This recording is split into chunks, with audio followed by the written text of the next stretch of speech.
Battle begins.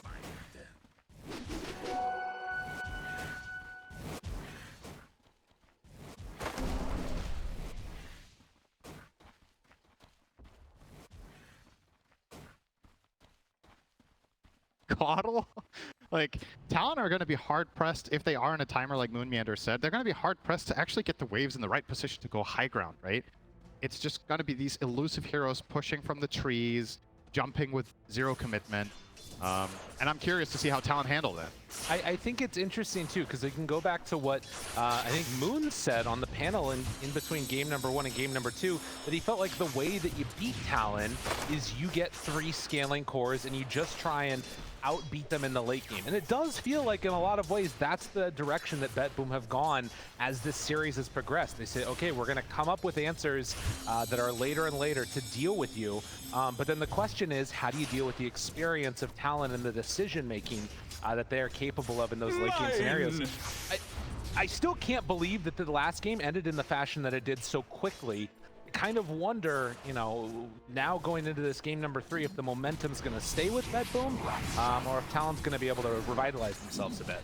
I would say, speaking of experience in the late game, I think given how Talon has a lot of experience with that, I feel like that last game must have been, it must feel quite bad, because honestly, that felt like, as crazy as the defense and the win was for BetBoom, I really feel like Talon dropped the ball in the stage of the game that's supposed to be their forte over every other team in this tournament. Like, that's supposed to be where they shine, is that super late game, but they made the buyback mistakes.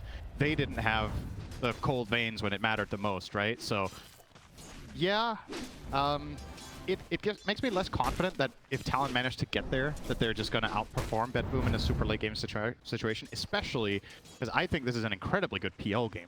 Right. I think what was talked about in the panel is a really good point. Fear was pointing out PL's way of playing is different now than it used to be. It's it's almost unbelievable, but it's even less commitment. You can actually win fights from 1,000 range away if you farmed enough. So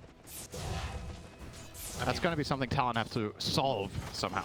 Well, the other thing they're going to need to solve, I mean, we were watching Trent and I the game earlier today, and he was saying that GPK's best hero is Storm, and you're looking at this mid matchup again. It's something obliterating that's Mikoto. Thought of as a counter, right? Like Puck against Storm, 15-3 versus 8-0. GPK knows how to play this Storm. I think this is in the first few waves, this is the biggest victory today relative to lane theory, right? Of how this goes that we've seen in any lane. 17 for 3 against what's probably going to be 11-0 here on the Puck. It might not sound like much, but the fact that GPK will more than likely get the faster level 6 could lead to, you know, some side lane shenanigans. Maybe he will even kill the Puck if there's a bit of a misstep from Mikoto. So, yeah, that's very good news for him in that lane. Particularly when you consider that there's a Spirit Breaker in this. Obviously, you're in a position 3, not always wanting to make the same types of rotations, but it's definitely possible when level 6 comes around. Storm. Yeah, that's one of the good things for Puck in this game, obviously, which was part of the rationale behind picking it, is that it's one of the hardest heroes in the game to charge. Yeah. But once Spirit Breaker gets Shadow Blade, the dynamic can change quite drastically. You get caught out of nowhere if you don't have sentries down or a gem. All of a sudden, the matchup that you're meant to counter can be dangerous, especially because of the follow-through that the team has with the Storm, right? Storm plus Spirit Breaker is a very fearsome duo once the map breaks down and the lanes get pushed. So let's talk about this off-lane Invoker for a second. Something that we haven't gotten to even talk about at all. Universal hero now, building into a Wraith band, trying to get some extra armor. How much of a concern is it not getting levels on this guy in the same fashion because you're dual laning? I think it's the right call from Talon if they did want both Invoker and Puck to give Puck the levels because of the better matchup against Spirit Breaker and Storm than Invoker has. But yeah, as far as core Invoker offlane, we've seen quite a few support Invokers this tournament have success, so you're not going to have less experience than that, right? You're going to have the same or more. But the odd thing for me is how he's going to find impact with the Exort, right? Because you want Sunstrike kills when you're playing this hero as Exort, but where are they going to come from? The Tusk is playing in your lane against PL. Tough ask, right? Mid lane, when Storm gets 6, probably also kind of tricky to kill. maybe top? I don't know. Disrupt into Sunstrike combo with Morph Waveform? I mean, yeah, it definitely feels like it's playing more for that late game scenario, maybe like after a disruption or something. And TORONTOTOKYO does take a lot of damage there, and with the hits coming in, well, just like that, Jabz manages to get involved and get a kill. Q, he's gonna pay the price. Falls after. As we all expected, offlane Invoker kills Ench minute 5 in his lane. Well, maybe he's in some more trouble with the creep right in front. PL, I think back to the days when it used to be PL is the answer to Invoker out of the mid lane. True, actually. That's some old school knowledge right there. I would have not thought of that matchup, actually. That's true. Okay, he's in no man's land, but he turns to fight in TORONTOTOKYO right there. Sunstrike coming in for the help. Another couple of hits. GPK gets the kill onto Q, but the miss uphill. Mikoto can't quite finish the job. Hey, GPK, eat some tangos. They just filled up his entire backpack with tangos in half a second. Toronto gave him 1, Save gave him 2 and left. Well, he's gonna munch on that for a while. I don't know where the third one went. Did he give it back to Ench? He might have. Yeah. Maybe he destroyed it. He's like, I don't want your food. Now, 6-minute mark. Save is in a very awkward position here. Actually gonna deny the rune. And probably escape too. Hard to run down that Kato, who's very quick. Double bounty runes, and up top, looking for a bash. Almost got it on the 23 Savage, but... How do you know? Well... That's a good point. Almost got the kill, if not for the bash. See, there it was. Radiant structures are fortified. Why you gotta call me out like that? I mean, if you know what's coming next, yeah, I have a business proposal for you. If you can predict RNG, Jabz is in big ass trouble here. No Wex point, just getting cycloned, or rather, hurricaned into the PL. About to get a bash. No, no, not quite. Trouble. Finding light pushback. Pure still hurting as the hits come. Oh, the tower shot. Oh, raindrop. Not enough. Radiant's Survives? Okay, that will be the rundown. You get some. And double wisdom runes got by Talon. Mikoto got in and snuck one. That is actually huge here because the laning stage right now is going very well for BetBoom overall. PL, as we talked about, will be free farming against this Invoker, but not only that, he got a kill on 2 assists. The Storm mid is doing great against the puck. PL has 20 denies by this. Yikes. That is quite unusual. They're going to try to turn this into something, though. Can they do enough damage? Moving forward, able to dodge one. Sunstrike hits! All right, Jabz been getting the practice in on this offlane Invoker. I think his best bet there was to just snap the coil instant. I'm actually surprised he didn't do it. There's 3 heroes hitting him, right? Yeah. Take that damage, you take the stun, and then you can at least use your doppelganger to dodge a spell, like maybe a snowball, or you can dodge Sunstrike, you know? But there was maybe a way of living there? Not able to get out. Unfortunate for him. Now. Mikoto, nice silence. Oh, whoa. Hasterin up top. Relax, Lyrical, it wasn't that exciting. All right, here comes GPK, Hasterin. Push back. Look at it. Steal. BetBoom are putting a lot of emphasis on getting GPK the start that they want. I think it's a recipe for success too. I feel like a lot of the games BetBoom struggle is where GPK loses his lane and plays recovery. I think the way their team dynamic works, Nightfall is in a lot of their games farming very much for a very long time. So if GPK is enabled, that can bridge that gap while Nightfall farms it up. And the good news is this game, Pure, is also going to be super active, right? Like you can technically just farm jungle with Spirit Breaker with a Midas for 20 minutes. I would not advise it, but it is a valid strategy. I don't think that's the plan here. Haste! Ollie's in trouble.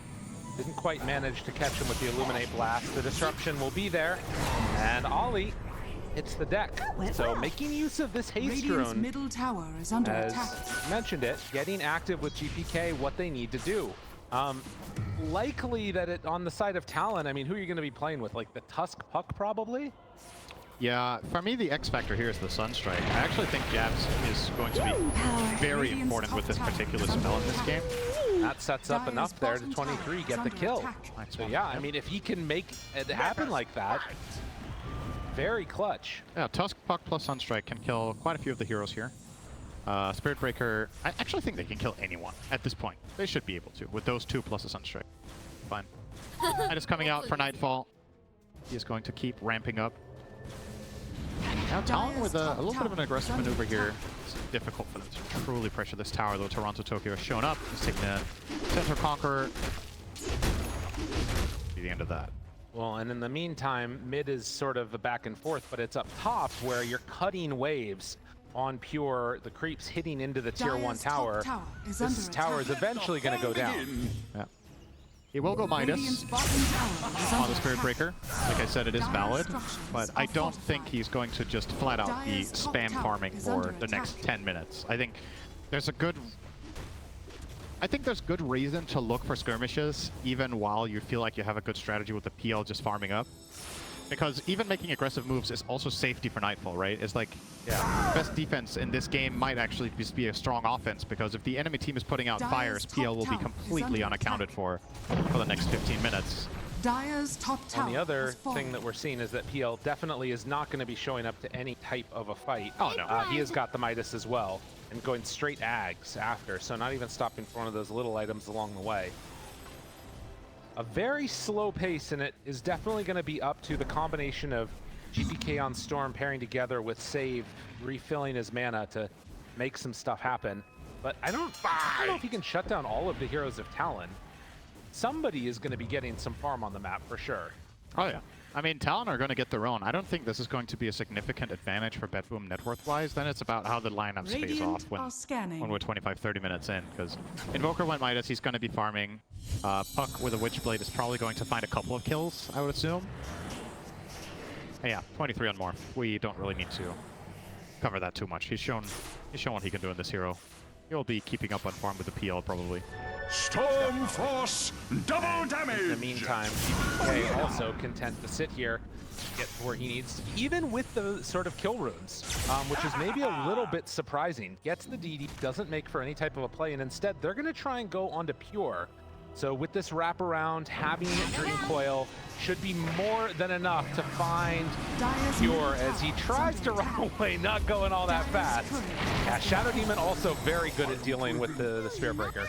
It's one of Spirit Breaker's nightmare matchups. It's the reason Talon picked it this game, is to counter that one hero. Because Demonic Purge is all game is going to remove Bulldoze, which is a big problem for Spirit Breaker. And once Bulldoze is removed, if you're charging with Demonic Purge on, you're barely moving. You can save people with Disruption from the Nether Strike combination. It's just a really feels-good matchup from the support role.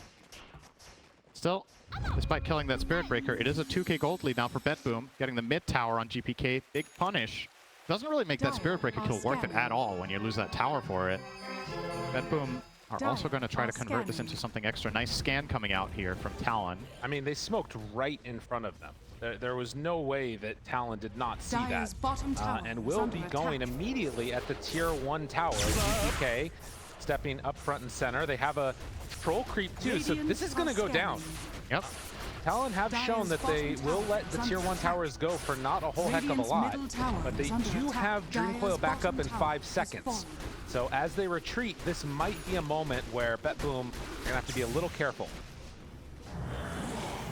It's all coming together. Radiant's top And tower I just is want under to, attack. I feel like we didn't cover this, but this hero, the PL on Nightfall, is, I want to say, the hero that he made a name for himself with. We've talked about player-hero combinations. Hang on, he actually survives this. He'll snap it instantly this time. Breaks, chase, Sunstrike, out! Is it enough? Doppelganger gets out of there, but the Shadow Demon ulti on top. Will it be enough to make him pop? Not quite! 50 HP! Ollie gonna disrupt himself, trying to stay alive. Pure getting hit, Q also dropping lower and lower, so Q is gonna die. Pure barely surviving. Both heroes getting away on nothing, and 23 Savage, he switches over. Almost got that Nether Strike off, continuing to run in. 23 chasing, a couple more hits. Still a ways away before Charge is gonna be back up on his morph. But with one last right click, it's enough to take down the Enchantress. Very, very close there. Nightfall getting out is obviously huge for BetBoom, but I'm surprised Talon got that good fight out of it afterwards, right? They committed so many spells on the PL who then lives, and the counterplay comes through and they immediately lose a hero, but they still turn that into somewhat of an even exchange. Actually coming out slightly ahead because of the nature of the heroes that they killed versus the ones they lost. But yeah, just to finish off my thought from before, Nightfall, the two heroes that I feel like he made a name for himself with was PL and Ursa. And Ursa we're not really seeing being very popular in the patch right now, so I think he's just happy in an elimination game like this, you know, everything is on the line. He gets to play one of his absolute trademarks in a game that is looking really good in. And likewise, we talked about it, and I think the panel talked about it as well. Shiver mentioned 23 Savage when he originally made his first splash on the big scene. Think back to that Genespris lineup with Gunnar. It was on the Morph lane, back when Morph Shaker was still a thing. And pairing it together in this game with the Spirit Breaker, I mean, on the other team, it's one of the best heroes that you can grab with it. So for sure, this is going to be a battle of the Siggies, say. Who comes out on top. I don't know what people you talk to. The people I talk to don't say that. I think you're actually the only person who says that. Dude, that's an Avery line. You can't take that. This is definitely... That does not make it any better. Now it's you and Avery saying it. That's even worse. If you want to mimic people, here's a little crash course for you, okay, my friend? If you want to mimic people, Avery is like at the absolute bottom of people you want to mimic. That's it. That's the lesson. It's very simple. Well, 15 minutes in as we all get a little bit of a lesson in who not to. We've got 1,000 gold separating the two. BetBoom trying to hunt with GPK and save. Sure, if they're gonna find quite anybody there, but get a board down, and that's already Aghanim Scepter done for Nightfall. He's farmed. It's impressive that Morph is keeping up this well, though. I mean, I was saying they were probably going to be quite even, but given the way this last fight with Morph showing up and spending quite a lot of time in the fight, he's still keeping it. They're basically neck and neck here. I wonder if this dynamic changes now with the Ags coming out, if this is when PL starts overtaking Morph a little bit in speed. Radiant obviously, are scanning. He will also be, we talked about the chakra friends. PL also loves getting chakras, so that's another one. Gross. Just keep his farm running in fights. Double Spirit Lance is very strong. Effectively, it just generates your entire armor of army of Juxtapose instantly, right? If you get double Phantom Lance off with Ags. Problem. And we've talked about just the one-on-one of Morphling getting all the mana drained, but have kind of an Invoker sitting around, not moving too quickly. Even the Shadow Demon Tusk could potentially be problems with all that mana drain. Radiant's middle tower is under attack. The big question is, are we actually going to see any of those fights? I feel like, as much as, you know, having the Ags is nice for Nightfall, might just wait for Diffusal Blade too, and who knows, maybe a couple more items. I mean, we saw a game the other day with K1. Yeah. Effectively, I think he got his first assist like 40 minutes in the game or something, 35. And he went this exact order of items as well. He went Treads, Midas, Ags, Diffusal. I think he got Manta and then showed up to a fight. Didn't get an assist, farmed another item, and then I think he got an assist. If I remember correctly, it was a long rocky road for the PL. Classic. But the thing is, it feels good, right? You're playing a high-pressure game. There's a lot on the line. Feeling like if nothing happens, you're comfortable is really good for player mentality, right? Obviously, some of the great teams in the world will play higher risk stuff and take, you know, play aggressively and win the game that way and just outclass their opponents. But in these games where it's so slow, you don't want to go down on timing, right? No. You want to feel like, okay, the average game time in this series is 68 minutes. We don't want to feel like we're under pressure at 55, you know? And I think neither team feels that. I personally am favoring the BetBoom lineup slightly in the later portions of the game, especially because I think Caudle is a real wild card in this one with Chakra and inevitable Ags. But, you know, Morph, Invoker are exceptionally strong late gamers, and Puck has changed a lot since a few years ago. This hero doesn't fall off. It used to hit a wall at like minute 40, 45, where it's like, okay, what can you really do now? But with the talents and the itemization that you can go for now, Puck can carry games ultra late as well. So Talon probably aren't too worried either. Well, and this is just their normal operating speed as well, right? Like, yes. They could go into this with two random heroes that don't do anything. Oh, I like that play by the Spirit Breaker, putting his courier onto the hard camp to charge away.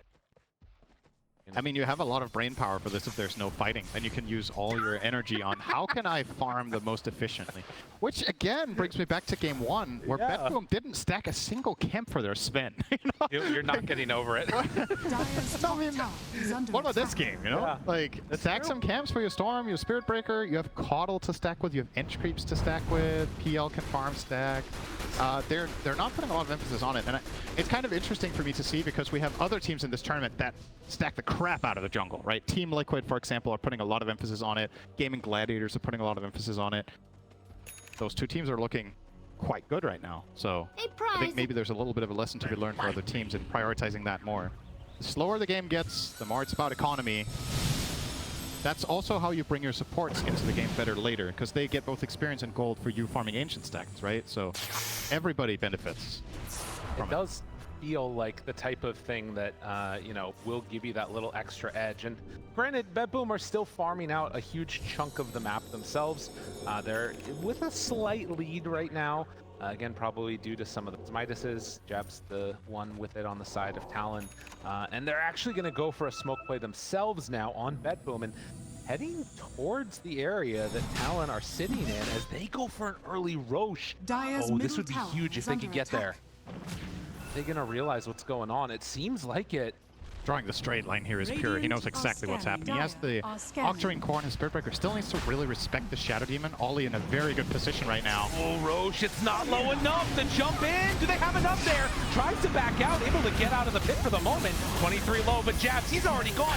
Q is in trouble, going to fall. 23, can he get out? Save is gone, but it's not nearly enough. Talon, they lose 3 for only 1, and Mikoto, he's still in trouble. Roche is now low, and Bet He got the might mana be for the able to clean Vortex. this one off as they find, chase, and finish Ollie. I mean, it's just devastation in the pit. I love that play from GBK. They have the read that Roche is happening. He's just jumping in first. He's jumping in first, immediately repositioning himself so he doesn't get counterplayed by the puck.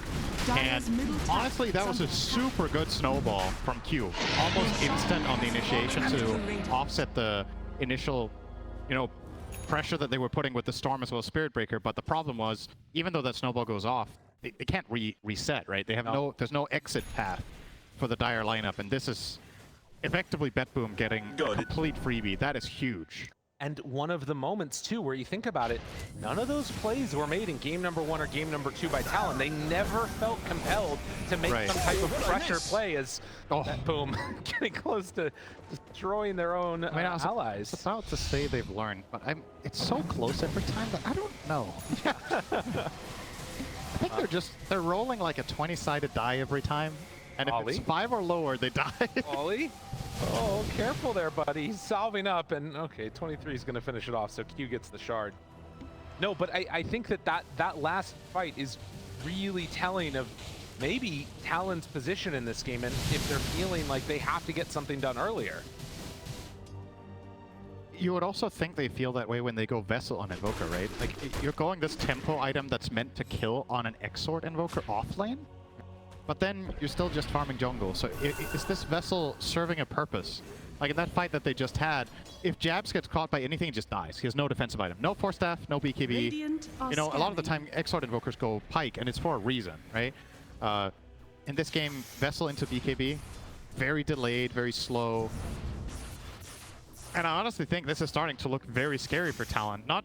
I mean, 6k gold is one thing, but the overall trajectory of the game with the way their heroes are building up, BetBoom are going to hit an insane timing with Spirit Breaker BKB, the PL Manta, and the Storm BKB, all coming out within 2 minutes of each other. And Talon won't have the solutions yet, so they kind of have to dodge. I mean, I have been known to have definitely a lot of problems with BetBoom at time. It feels like sometimes their mentality can be a bit fragile, but this series has been a whole new BetBoom, I feel like, in a way. When so many moments have happened where they could have given up, thrown in the towel, they stuck with it, and in this game, they're looking good, and now it's Talon that are going to be the ones that need to respond.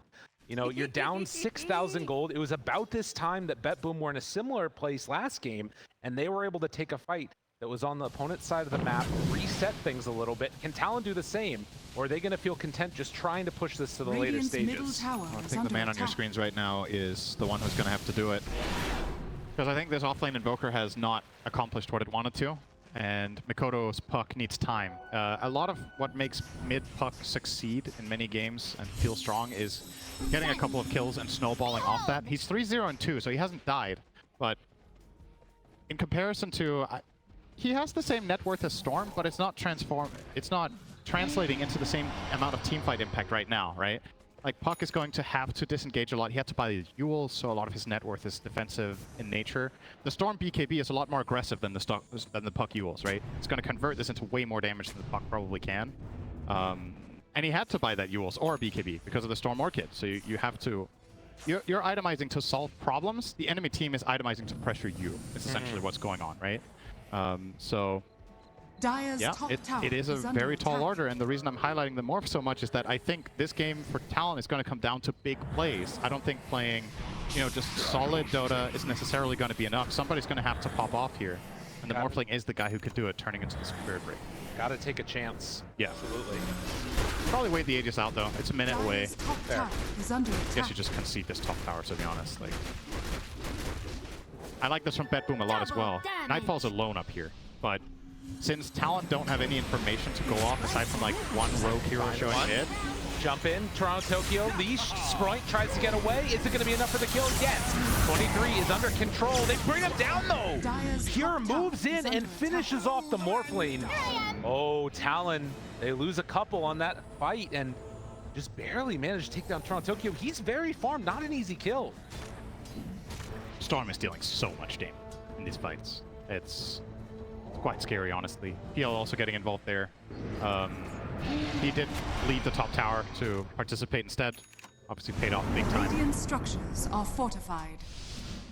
Dodging is going to feel like now the name of the game a bit, particularly after that last fight happens. Still, Aegis expiring. Maybe there's an Dire's top opportunity tower there that is you can under do attack. something. They are definitely on the side of Talon, gearing up for a later game scenario. Maelstrom, item of choice for Mikoto. Dire's He middle kind of tower has to get it is against under PL, attack. right? You need a lot more just AoE damage to deal with these illusions consistently. Dire Imagine he's are hoping to get a scanning. free shard on the puck. You don't really want to buy that if you don't have to. Dire's top tower is under So attack. comes his direction. Now there's Jabz' BKB, What I miss? so they'll have a little bit more of a presence. That's the Orchid reveal. Onto him. Ollie, nowhere left to go, so another pickoff. As see Talon try and push off these side lanes, but every single kill, more Got it. gold into the coffers of BetBoom. And honestly, this is the type of game that Caudle feels the best in, right? Your heroes are dominating the map, you're pushing out all the lanes, you can be a mana battery for anybody you want, and if nothing's happening, you can just push waves and farm jungle as a support. So with his shard as well, he just gave GPK a full refill, so he spent all his mana killing a support, it's like nothing happened. It's just straight back down. Jabz there, you saw too. Unfortunate scenarios. Forge Spirits were out in front. That tipped Dire's off the bottom PL that he tower was in is the under area and was attack. able to doppelganger and get out. Might have been a pick-off potential there, but quite able to find him. Lots to kill this PL, man. Oh yeah. 3,200 health and 21 armor with 28 minutes in. Heart is going to be completed in 2 minutes for Nightfall. Wait, what? Dire are scanning. Yeah. Jeez. Dire's top tower That's why is you buy under this build. attack. If you go Midas Ags and you're uncontested, well, you got 308 CS, right? It's Dire's middle tower he started is creating under some attack. serious distance to Morph because 23 has died twice. So Oh, in towards mid though. They find and get a freebie. GPK goes down. Pure now caught in the SD ulti. They have a way to stop it. Doesn't quite look like it. So getting these types of pickoffs is what you need as Talon. Charge is going on to Q. Mikoto finds one. Save is there. They cancel the charge. Still thinking about a chase. great Caught shards. in the shards. but Sunstrike, not quite enough. And the heals keep TORONTOTOKYO alive. it's going to take more of that from Talon, and I think they have to try to make these moves, however hard they may seem. You kind of have to go and try to collapse on a hero and just blast them instantly and then reset and keep poking and prodding where you can to find kills. You're getting out farmed on the map, so without kills, this lead is Dire's going to top keep tower going is up from under the side of attack. BetBoom, and that was a nice one. They found the Storm, one of the biggest kills in the game. He was 4-0, so an extra bit of kill bounty there. Biggest winner in that, obviously Jabz. I think he got almost 1,000 gold from that kill. He's now going to be working on a link. hearing recall 23. Fine save right away, but the dash, it connects. Can they bring him down? Snowball save, gets him out of trouble, but can he get away? Now the charge through from 23, he's in Spirit Breaker form, pulled back in Bulldoze, keeping himself alive. Waveform tries to separate, 23 Savage, hoping to escape. Lincoln, does he have a charge target? Tornado goes out, doesn't connect onto anything. Silence though, in full strength form, another snowball save. Now connects onto Pure, Waveform away, Jabz his charge, Pure onto, charge on charge! Gets his buddy out of trouble. They lose the Tusk, but fancy footwork from 23 Savage. Dire's bottom tower is under attack. Yeah, really good play under pressure there. That was super close, and dying on Morph here is very critical. So nice work in tandem by him and Tusk to get 23 out of trouble. Also, it's scary how clutch it needs to be, right? Oh yeah. You really have to nail it. You have to turn to, and I wonder if there's value for Pure in going Lincolns here, actually, on Spirit. Like, just try to prevent the Morphling from turning into you. I think it's a super high value play. You charge into the fight, you pop BKB, and Morph can't ult you. That will convert into some kills. I would actually really like to see that from him, but he's currently eyeing up the Kaya Yasha, which is also going to be a standard build for this offlane Spirit Breaker. The only hero in Dota that buys this item, I think, pretty much. Primal sometimes, but yeah, it's mainly Kaya Sanj, right? Oh yeah, good call. Yeah, Kaya Yasha. Kaya Yasha is like, is there any other hero that buys this? I don't know. Zeus. Radiant the are lightning Oh, hands true. build. Lightning Hand Zeus build. Actually true. Yeah, that's another one that can't buy. But if you're you right, find that, you're probably losing the game. So. that is not true. No, you like the lightning hands? It's pretty good in some games, yeah. Okay. All right. But Always refreshing. Well, a 7,000 gold lead for BetBoom. A little bit of stabilization for Talon. See Dota Plus feeling a certain way about it, but we've seen bigger comebacks even in just the last game. yeah. As it gets later and later, that is known to swing a lot more depending upon heck more other variables, buybacks being the most important. But Roche is going to be claimed down bottom by BetBoom. Radiant's top tower is under attack. And I wonder if they're going to turn this into an immediate smoke. Optic to get the Aegis here too. Nightfall. I thought they were going to put it on GPK so he could play super aggressive front lines. Oh. Wait, what? That is a big one. That is a very big kill. So that was just a Shadow Blade into Storm TP Blast on the Puck. We talked about this earlier. Once Spirit Breaker has this item, the map for Puck gets really scary. He doesn't have Lincolns. And he's going to feel bad about buying it too, right? He's under so much pressure to deal damage because you kind of need to pick your poison here. Are you going to have a better build against Spirit Breaker? Or are you going to have a better build against PL? Dire's I middle wouldn't want to tower have to make is that under choice as attack. Puck this game. It's really tough. Like, you feel bad about buying either item, but you need to have them both, it feels. Yeah. So, Dire's Just needs a middle little tower bit is more under gold attack. and not going to get it without winning some of these fights. Now Pure is Shadow Bladed, runs through, finds him, Manta, dodge, turns into the Spirit Breaker form, has Bulldoze going, heal, but the save comes out last second. Tornado lift up onto 2, waveform away. 23 living, Ollie, not so much. And 23 Savage, get out! Ooh, out of mana. Or no, he actually got it off. yeah, he had Lincoln's ready again. But it was close. Lincoln's there. If a charge connects, if anything connects, anything breaks the Lincolns, that will be a dead morph. So again, I mean, Dire's bottom tower Wait, is what? under attack. really clutch play. Hello? Did somebody forget that? Little olive branch here. Okay, Talon. they get it. Bit of ceasefire. Oh, Dire's middle nice. tower is Hey, under maybe attack. that was intentional. yeah, let's try to wrap our heads around how that makes sense. What they Dire's did. middle tower Just has leaves it fallen. behind. Picks it up 10 seconds later. Radiant's top tower It is was a under bait. attack. Absolutely. What were they baiting? I mean, Yeah, same. Me too, buddy. Dire's Yeah, so again, bottom tower clutch is escape under from attack. 23, but if your highlight reel of this game is running away, yeah. that is a problem, right? I mean, this is definitely, it's getting into dire territory. 13,000 net worth lead. They're going to, I mean, try to take a Tormy. Oh, God, Ollie, please. Dire's Oh, bottom it's tower fine. is under Invoker attack. shard, so we'll get the EMP pull. I mean, they just need so many items. Honestly, like, you want SD ulti with Aghanims, you want Tusk BKB. All these things are so important to their fights. They're getting a Lincoln Sphere on Invoker for Jabz, which you talked about. It can't help. It's just kind of a question of, are you going to get choked out across the map and be stuck in your base? That's what it feels like. Without looking, what do you think the next item of Ench is? Dire's Midas. bottom Correct. tower is under Hey, attack. let's go. Dire's structures I like Flying are out right now. fortified. He bought it as I said it, but for viewers at home, Lyrical was actually not looking at his screen. He was looking away. That's how I cast most of the time. Makes sense. Explains a lot. 12,000. I wouldn't mind seeing a Midas on one of these others, but also each item is so integral to even defending the high ground. But they do get the Aghanim Scepter done for Puck. Gonna need more and more charge from Pure. Turns, Walrus Punch, 23 on him, turns into Pure form. Nether Strike, forces away from far away, and they have to just get out. Because there's no way, like as soon as BetBoom start collapsing onto you, it's over. Dire's top tower is under attack. This Radiant lineup is so terrifying to play against from behind.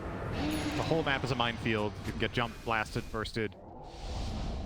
You Dire's top tower kind of has need to fallen. juggle this really difficult balance of we kind of have to cover each other to not die when they make the move, but we also need to farm the map enough. It's such a difficult balance to strike. And I actually think Talon are doing a pretty good job. They're obviously experienced in this type of gameplay. The problem is they're not gaining. You're staying afloat. It's getting, you know, the gold is ever so steadily going more and more to BetBoom. And in this game, all three of BetBoom's cores are going to get enormous. It's just a given. You cannot stop that from happening anymore. There's also going to be a fourth core and Enchantress. True. Yeah, I mean, again, high ground is going to be the great equalizer, maybe. That's it. What it feels like at this point. Talon kind of have to depend upon, and maybe But that's on BetBoom's terms, right? Exactly, it's true. No, I mean, you're not wrong, and they might not give him that opening. Might not I don't ever. think they have to. I would not feel under pressure as a playing on BetBoom's team right now. Just chill, farm the map, building an advantage. If you see an opportunity, go and kill someone. Otherwise, farm. Go Roche when you can. You know, Sind, you did say we might see a 70-minute stomp. You might have been right. As they charge up the Pure. Uh-oh. Catch him, the Hex, but Bulldoze. Really good. That's already the Aegis down. Mikoto wants to chase. They managed to find the coil onto him right away, but no extra damage. They focused the wrong one. Didn't find the real PL. Nightfall too quick on it. GPK gets lifted, also gets chakra'd. And the reset is full. Off across the map.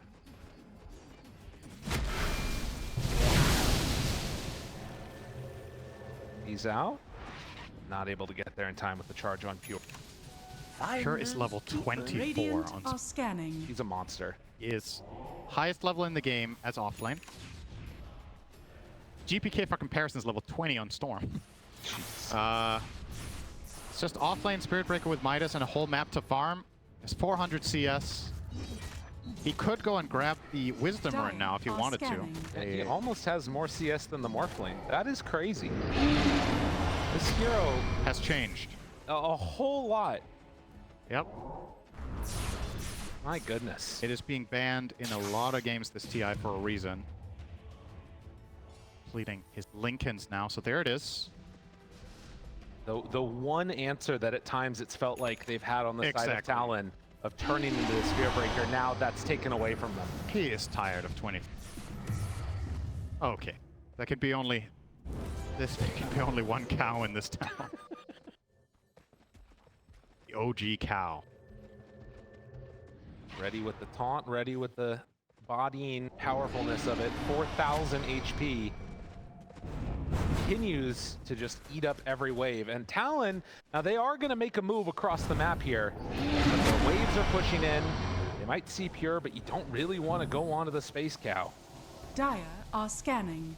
I don't know if you get to choose your target here. You're just running in blind and hoping you find some sort of start, and that forces an error from BetBoom. TORONTOTOKYO, they find him at the beginning. Walrus Punch, couple quick kills, still not dead, but the waveform, that'll be enough to secure it.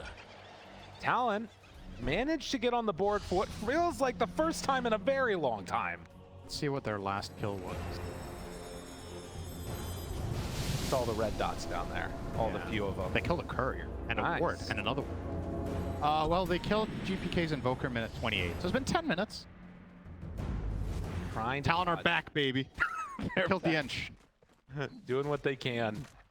I mean, it is one of those moments where as BetBoom, you just need to keep farming and get to that like indomitable space. For Talon, hoping to get a good fight around the Roche timing, which they have done. Roche capable of responding in 10 seconds. We'll see what the actual timing ends up being, as save is already set up down bottom here. A highlight Pure's 25 Talon here, plus 20% greater bash chance. Has the opportunity to maybe just flat out chain bash the Morph. They find it immediately right on top of GPK, starting to fall so quickly. That was a lot of damage out from 23. Does already pop BKB though. GPK can port to... No, actually he can't port. He doesn't. Can't recall him again. Well, somewhat low on the HP. That's a long Roche time. Don't run off. I mean, Morphling is getting to a pretty high damage amount with the Butterfly Daedalus completed. But having the freedom in these fights to actually hit is maybe another story.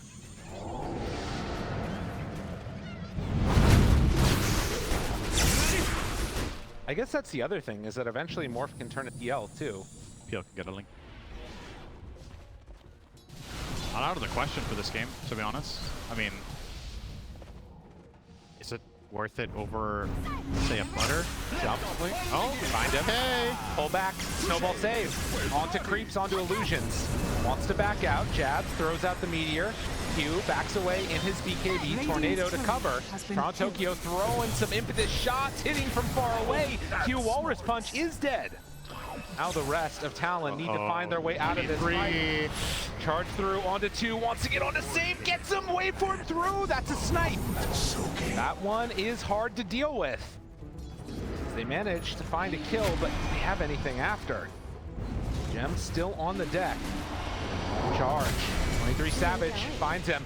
Couple more hits, half HP, Nightfall there, EMP, Jabz needs to back out, BKB chase, do they have anything to kill him? Deafening Blast there for the pushback, but the Hex comes out, Ollie there for the save, Nightfall, he gets caught by the ultimate, already onto him, trying to take him down, Doppelganger to walk away, they don't have the damage though, and not another save on deck, 23 Savage is going to fall.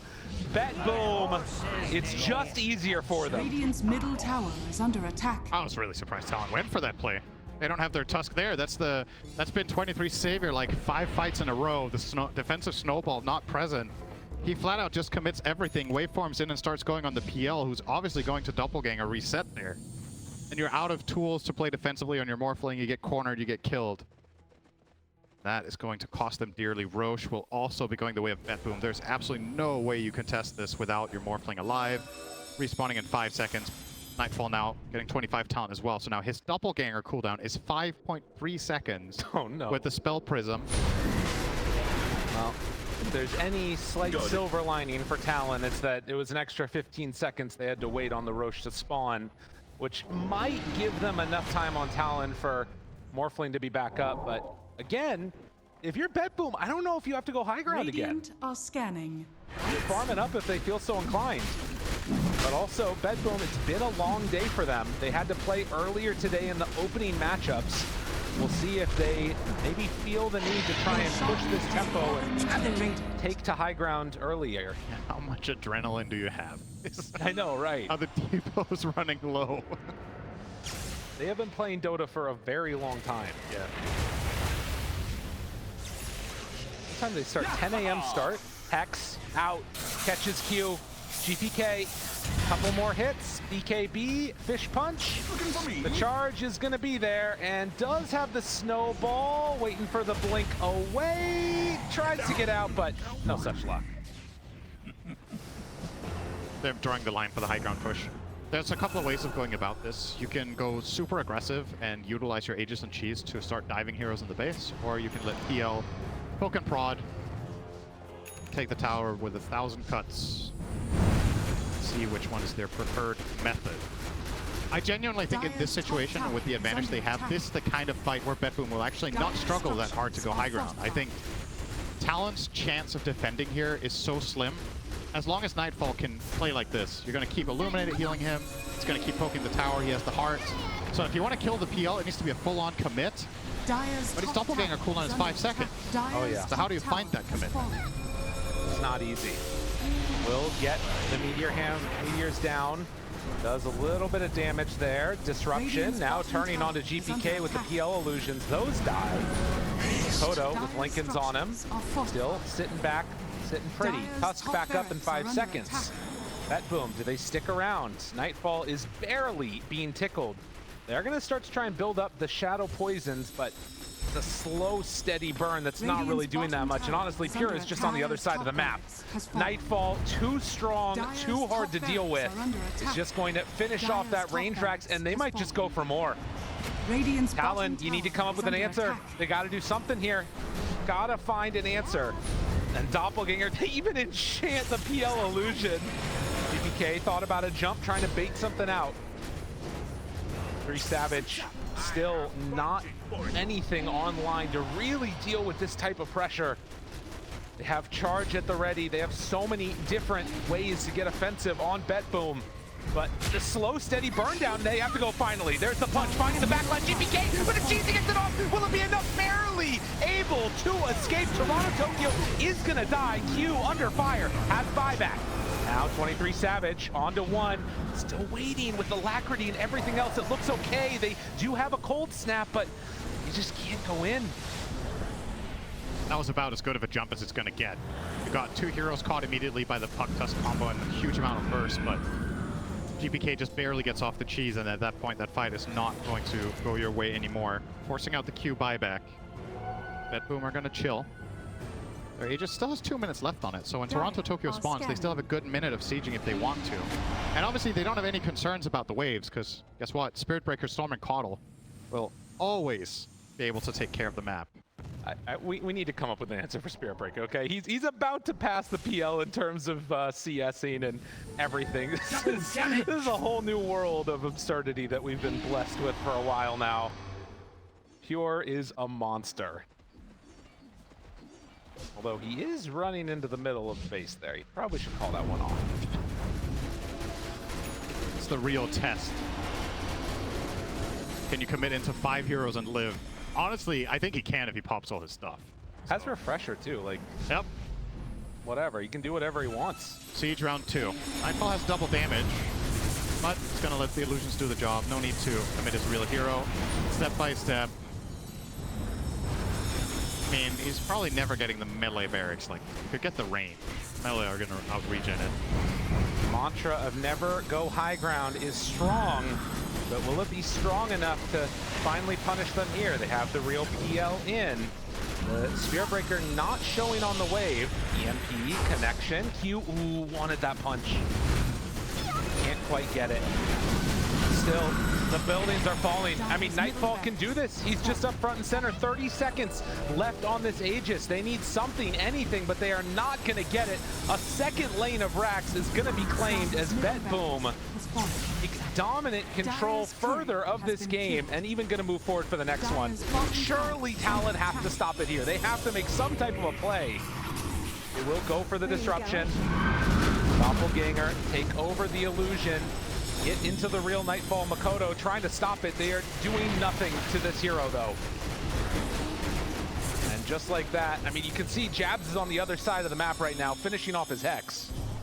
Yeah, this is probably the one chance Talon are going to get if they somehow want to miraculously turn this game around. It has to be off the back of Hexes. They need to just flat out burst PL in a Hex before the saves can come out.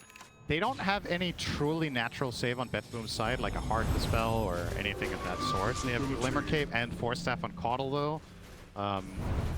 So it's going to be a tough ask, but I think BetBoom are not going to give them any other targets than the PL. They're going to put him in front. Can't kill this guy, you can't win. We'll see if they will chill for the final... I say final Roche because it seems very unlikely for Talon to be able to hold in the base against another Aegis, so they will probably be fighting for the Roche too. And I'm sure for BetBoom right now, there's a part of them that would like to go high ground and just close out this game after such a long day full of Dota. But of course, it does become a little bit scary if you do happen to step just a bit too far forward. We've seen leads thrown before, and this would be one of the biggest of all time. They did happen to do it. Pure up on the top side. 49 minutes in. it does look like BetBoom are going to be making that safer play. Another 11 minutes for the prophesized 60-minute stomp.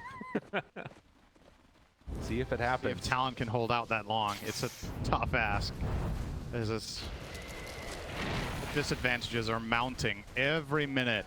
BetBoom's heroes are getting bigger and bigger, and you're picking up the pieces in your base, scavenging for scraps here while the enemy team is just controlling the entire map. Radiant are scanning. Spirit Breaker now closing in on level 30 sometime soon. You know, given a little bit of time in the map, maybe we're looking at that 5 to 10 minutes away if no fight breaks out. Pure is just farming. I mean, it really is just nothing going into the favor of Talon at all. They have been completely corralled inside of their base and trying to set up for a fight that BetBoom are not giving them. They're not even giving them an opportunity to take that engagement, saying, come and deal with us instead. And, well, yep, that's even more voice lines dropped down in front of them. Asterin spawns. I mean, the other problem is that, like, Talon eventually do need to leave their base to go at the Roche fight at the very least, surely. Maybe not. Surely. Surely. Giving that one up feels like it's just delaying the death sentence. Jabz. Fairly farmed on this Invoker off lane, but has not been able to get the most out of this hero so far. 4, 4, and 5 as the recalls come out. Oh, this is an interesting play. They've showed all their heroes bottom. Now they're going to recall them top one by one and then probably smoke and try to catch them inside the base with a killing blow. This is a very unpredictable move actually here for Talon, so quite creative idea if they do choose to go for it. Or maybe they just recalled everyone up here to farm a Centaur camp together. That's also, I mean, that's kind of wholesome. It also feels like you put somebody in a headlock and then you just like let them go to do a backflip or something. It's like you kind of had them in a nice little grasp there. Yeah. Instant Roche spawn. Oh no, are they going to get it on Talon? Dude, there's no way. There's no way. Oh, why did BetBoom go up here? Why? Don't do the backflip. Just choke them out. Are they going to get... I mean, okay, so okay, here it is. Divine Rapier. Radiant are scanning. All in. Okay. 23. He's ready to go. Scan hits. They do see the illusion. Now Mikoto backs away. They're still under a smoke. EK jumps forward, finds one. Waveform, how much damage can they take? They absolutely rip through him. That's gonna do it. They find and kill 23 Savage. Easy as pie. And Divine Rapier now in the hands of Nightfall. That might be the shortest rapier I've ever seen. He held it for 5 seconds. Oh no. Yeah, that's... The cursed blade. If only he hadn't bought rapier, this might not have been over yet. Well, it's 4,000 net worth, there's a chance. More than 1,000 net worth a minute. All right, 8 more minutes, Talon. You can do it. Let's see. Go through. Buybacks abound. And oh my god, are they going to respect the buyback, dude? Oh no, Pure, how are you going to tip them now? Oh, jeez. Well, that is going to be the retreat after the buyback, and you can see here again the quick jump. They just didn't stand a chance. It was way too much damage, and of course the random bash coming out from Pure. Let the fun begin. Feeling it right now. Oh my god, that's some pent-up aggression right there.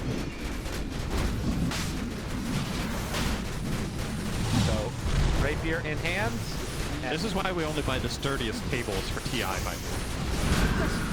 Good craftsmanship needs to be able to handle some pent-up frustration. All right, 62K. I believe this is the second highest gold lead a team has had this event. Okay. Did the last one win? I think so, right? I mean, I don't think anybody threw an 80K gold lead. I don't think that's ever happened. Surely it can't happen here. I don't remember what the record was this tournament. I think it was about 80 or something. Well, Puck is queuing up a Rapier too. Might not need it if they can get the pick off onto PL. Just makes him stronger. Pure, found, Walrus, punch, control, down to about 2/3 HP. GPK goes through, trying to take down Q. He's still surviving. Well, not anymore. 23 Savage slept, waveform back, buyback from another. So they did get the kill onto the Spirit Breaker. and that gave him a lot of gold, if I'm not Dire's mistaken. bottom barracks Yeah, that are was under 3,000 gold spread across multiple heroes with the pure kill. Another 20 of those, boys. Wait, and he bought it. Puck got the rapier off of that. Okay. Wait a minute. Wait, are you telling me there's a chance?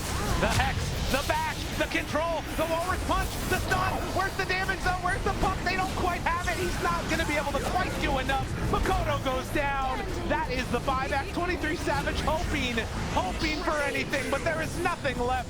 BetBoom has taken it all. GG is called.